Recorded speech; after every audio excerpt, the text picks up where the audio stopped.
Hello दोस्तों, आपका स्वागत है एसएन एकेडमी में। आइए देखते हैं, पिछली वीडियो में हम लोग डिस्कस कर रहे थे जेनेटिक्स के कुछ इंपॉर्टेंट पॉइंट्स के बारे में या टर्म्स के बारे में। तो आइए उन्हीं को लेके आए हैं। आज हम बहुत ही छोटी वीडियो में 2-3 इंपॉर्टेंट टर्म्स है जेनेटिक्स के, जिनको बताते हुए ये छोटा सा वीडियो कंप्लीट करेंगे। उसके बाद नेक्स्ट वीडियो लेके आएंगे तो उसमें और भी आगे जेनेटिक्स के बारे में आपको अच्छी अच्छी जानकारियां मिलती रहेंगी। जुड़े रहिए और देखते रहिए। और देखिए, आप ध्यान से अगर आप देखें तो दूसरा जो टर्म हमने जीन्स के बाद लाया है, इसके पहले हमने जीन्स या कारक के बारे में बात की थी, जिसको मेंडल कारक कहते थे। और जो जोहानसन साहब हैं उन्होंने जीन कहा था, जिसको हमने एज ए स्ट्रक्चरल और फंक्शनल यूनिट कहा। आइए देखते हैं दूसरा जो टर्म सबसे ज्यादा जेनेटिक्स में यूज होता है वो है एलील्स। एलील्स क्या होते हैं? तो एलील्स के बारे में हमें बेटसन ने एलील्स शब्द से हमको परिचित कराया, तो इसलिए एलील्स टर्म देने का जो श्रेय है वो हमारे बेटसन साहब को जाता है, जिनको आप जानते हो कि ये भी जेनेटिक्स में अपना एक अहम योगदान रखते हैं। तो आइए देखते हैं कि एलील्स होते क्या है। तो यहाँ पे लिखा गया है alternative form of a gene which are located on same position या loci on the homologous chromosomes. अब हम बात करते हैं एलील्स की। तो एलील्स हैं क्या? These are alternative form of a gene, मतलब ये एक ही तरह के जीन हैं जिनके दो अलग अलग फॉर्म हैं। और ये फॉर्म कहां पे उपस्थित है? ये हमारे, मान लीजिए कि ये क्रोमोसोम्स हमारा है, ये भी हमारा एक क्रोमोसोम्स है, और ये दोनों आपस में ऐसे क्रोमोसोम्स हैं जिनको हम होमोलॉगस या समजात गुणसूत्र कहते हैं। इन समजात गुणसूत्रों पे जो जीन्स होते हैं ये अलग अलग लोकेशन पे मार्क्स होते हैं। जैसे आप देख लीजिए, यहाँ पे एक जीन है कैपिटल टी, मान लीजिए यहाँ कोई जीन है ए, यहाँ पे कोई जीन है बी, यहाँ पे कोई जीन है सी।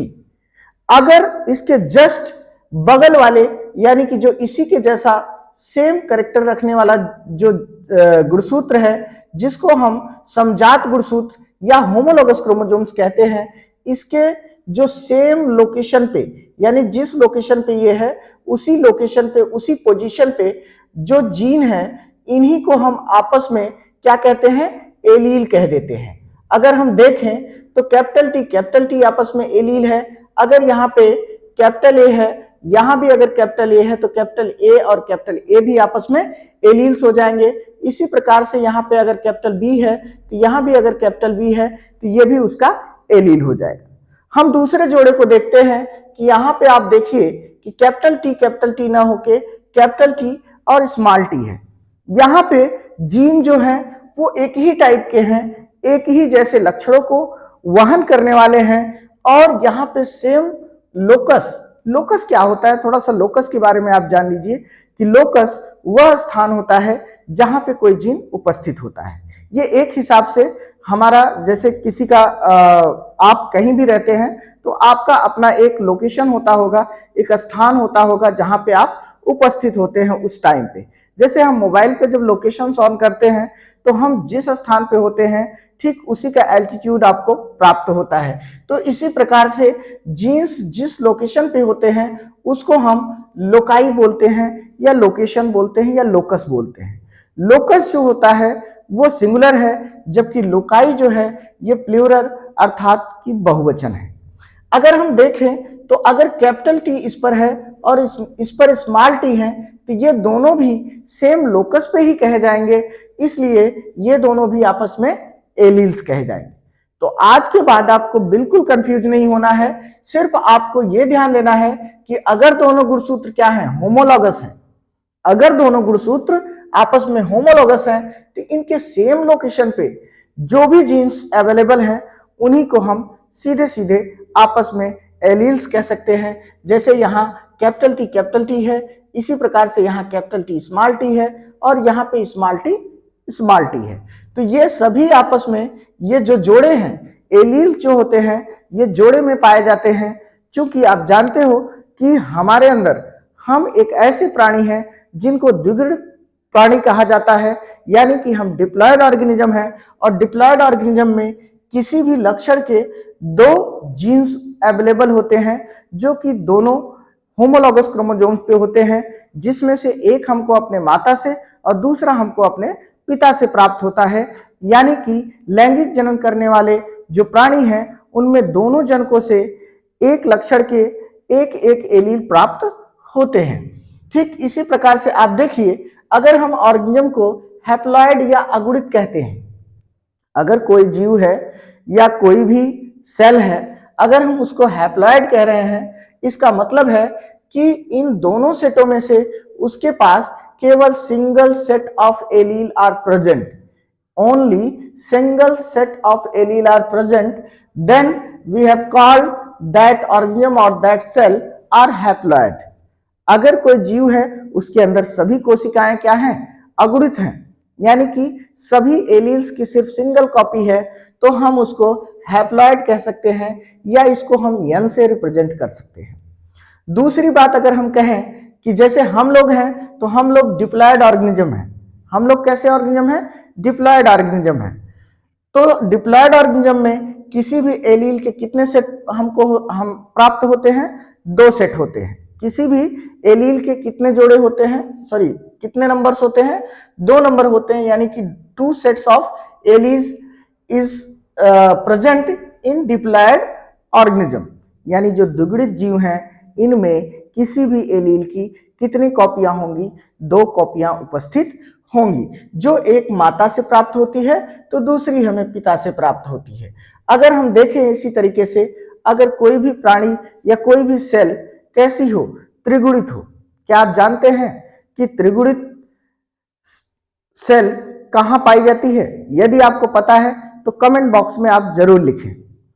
त्रिगुणित कोशिका का जो एग्जाम्पल है वो आप जब प्लांट्स पढ़ेंगे, प्लांट्स में जब आप प्लांट का रिप्रोडक्शन पढ़ेंगे, उसमें जब आप जो सेक्सुअल रिप्रोडक्शन प्लांट है, जब उसके रिप्रोडक्शन को आप पढ़ेंगे तो वहां पे एक ऐसा पार्ट आता है जिसको हम चलिए बता देते हैं, उसको हम एंडोस्पर्म बोलते हैं या भ्रूण पोष कहते हैं, जिसमें हमने देखा है कि एलील्स के 3 सेट पाए जाते हैं, इसलिए वो ट्रिप्लॉयड या 3n कहा जाता है। ऐसे ही अगर एलील्स की मल्टीपल कॉपीज हैं हमारे पास, तो हम उसको क्या कह सकते हैं? टेट्रापोलाइड या पेंटापोलाइड या हेक्सापोलाइड, जितने सेट होंगे उसी हिसाब से उनका नाम रख देंगे। अब दूसरा जो टर्म हमारे पास आता है होमोजाइगस और हेटेरोजाइगस। जेनेटिक्स में यह टर्म भी धड़ल्ले से इस्तेमाल किया जाता है। बार बार हमें यह कहा जाता है कि यह होमोजाइगस है, यह हेटेरोजाइगस है, यह होमोजाइगस है, यह हेटेरोजाइगस है। लेकिन कई बच्चों को कंफ्यूजन होता है कि सर एक्चुअली में हम लोग कंफ्यूज हो जाते हैं कि होमोजाइगस और हेटेरोजाइगस होते क्या है। तो आइए हम समझते हैं। होमोजाइगस क्या होते हैं? ए जाइगोट का मतलब है युग्मनज, एक ऐसा युग्मनज। A zygote is form by fusion of 2 gametes. एक ऐसा युग्मनज जो कि 2 युग्मकों के मिलने से बनता है। आप जानते हो कोई भी युग्मनज हो 2 ही युग्मकों के मिलने से बनता है, तो इसमें तो कोई कंफ्यूजन ही नहीं है। आगे देखते हैं, हैविंग आइडेंटिकल फैक्टर। यहां आइडेंटिकल फैक्टर से कहने का मतलब है, ये वाला जो आइडेंटिकल फैक्टर है ये इसी एलील्स की बात कर रहा है कि इनके पास अगर सेम फैक्टर्स हैं, सेम एलील्स हैं, इज कॉल्ड होमोजाइगोट। ऐसे जाइगोट को हम नाम दे देते हैं होमोजाइगोट, नॉट होमोजाइगस। होमोजाइगस न बोल के ऐसे जाइगोट को, जो जाइगोट 2 आइडेंटिकल फैक्टर रखने वाले, 2 हैविंग आइडेंटिकल फैक्टर, जिसके पास 2 आइडेंटिकल, यानी आइडेंटिकल का मतलब होता है समान फैक्टर रखने वाले एलील से क्या हुआ है, उसके फ्यूजन से अगर बना है, तो इसको हम होमोजाइगोट कहते हैं। और ऐसे ऑर्गेनिज्म जो होमोजाइगोट से डेवलप होते हैं उनको हम होमोजाइगस कहते हैं। यानी the organisms which are developed from homozygote means इनके पास 2 सेम प्रकार के क्या है? एलील्स है।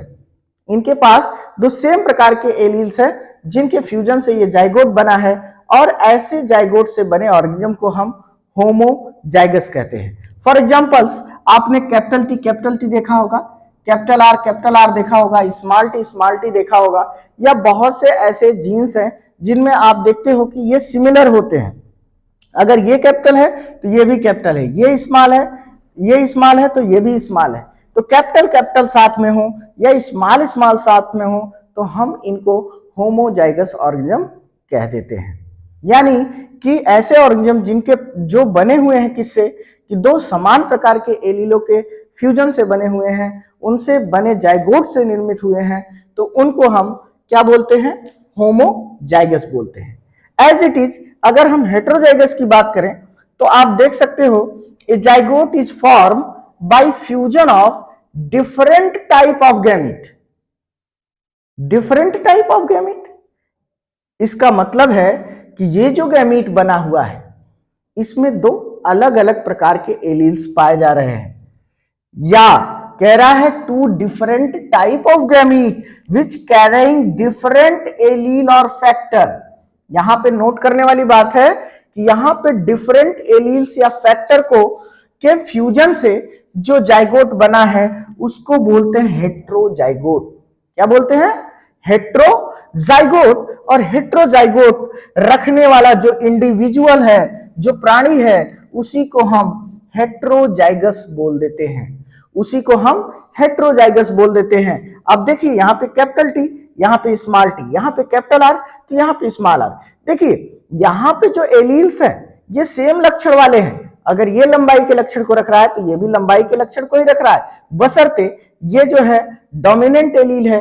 अभी मैं डोमिनेंट और रिसेसिव पे भी वीडियो बनाऊंगा तो आपको बता दूंगा कि ये डोमिनेंट एलील है और ये रिसेसिव एलील है। इसी प्रकार से ये डोमिनेंट एलील है और ये रिसेसिव एलील है, और दोनों के फ्यूजन से आप देख रहे हैं कि एक के पास, एक क्रोमोसोम्स के पास क्या है, डोमिनेंट एलील है, दूसरे के पास क्या है, रिसेसिव एलील है। अगर इनके फ्यूजन से, इन दोनों के फ्यूजन से जो जाइगोट बनेगा, ये मान लीजिए यहां पे एक जाइगोट बन गया, अगर ये n है, ये n है, तो जाइगोट कैसा होगा, 2n होगा, और ये जाइगोट जो कहलाएगा वो हेट्रोजाइगोट कहलाएगा। क्या कहलाएगा, हेट्रोजाइगोट। ये हेट्रोजाइगोट कहलाएगा। लेकिन इससे जो ऑर्गेनिज्म बनेगा, इससे जो प्राणी बनेगा, वो कहलाएगा हेट्रोजाइगस। क्या कहलाएगा, हेट्रोजाइगस। ऐसा नहीं है कि सारे के सारे हेट्रोजाइगस कैरेक्टर्स ही उसमें भरे होंगे, ऐसा नहीं है। उसमें कोई भी प्राणी है उसमें होमोजाइगस जीन्स भी होते हैं और हेट्रोजाइगस जीन्स भी होते हैं। लेकिन अगर वो टू डिफरेंट टाइप्स के एलील्स को बना, ये जाइगोट बना है, तो उसमें जितने भी जीन्स आएंगे, जितने भी जीन्स उपस्थित होंगे वो सब हेट्रोजाइगोट वाले होंगे। कैसे होंगे, हेट्रोजाइगोट वाले होंगे, क्योंकि एक बार जो जीन्स या जो भी जेनेटिक मेकअप हमारे जाइगोट से हमको मिल जाता है वही हमारे पूरे जीवन भर चलता है। और आप ये मान के चलिए, जाइगोट को हमारे जीवन की या लैंगिक जनन करने वाले जीवों के जीवन की पहली कोशिका कही जाती है। और कोई भी जीव कितना भी बड़ा क्यों ना हो जाए, उसके हर सेल में जो क्रोमोसोम्स का नंबर होगा, जो जीन्स का नंबर होगा, वो सेम वैसा ही होगा जो उसके जाइगोट में उपस्थित है। आइए देखते हैं, यहां पे भी सेम एलील से बना, सेम एलील के फ्यूजन से जाइगोट बना, तो ऐसे जाइगोट को हमने हेट्रोजाइगोट बोला, और इससे डेवलप ऑर्गेनिज्म को हमने हेट्रोजाइगस ऑर्गेनिज्म कहा। तो इसी प्रकार से हम आने वाली वीडियोज में आपको डोमिनेंट क्या है, रिसेसिव क्या है, और भी जो जेनेटिक के इंपॉर्टेंट पॉइंट्स हैं उनको हम लेकर आते रहेंगे। आप छोटे छोटे वीडियो में देखते रहिए, और चैनल को अगर अच्छा लगे तो उसको सब्सक्राइब कीजिए, लाइक करिए, कमेंट करिए। जो भी त्रुटियां भी यदि दिखाई दे रही हैं या कोई कंफ्यूजन हो रहा है तो उसे प्लीज जरूर शेयर करिए।